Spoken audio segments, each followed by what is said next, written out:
係咁，馮醫生啊，想問下要去到咩嘅唔舒服嘅程度先要去做檢查，同埋嗰個診斷嘅過程又係點㗎 ？OK 嗱，首先可能講講診斷嘅過程咧，其實一般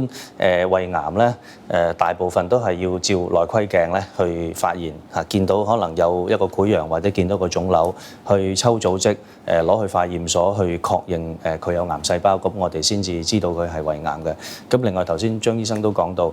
大部分嘅胃癌嘅患者，尤其佢係初期嗰啲咧，有好多係冇症狀，或者甚至乎係嗰啲症狀你根本係分唔到究竟係佢係冇事定係真係有胃癌。咁所以如果你問我嘅意見咧，就係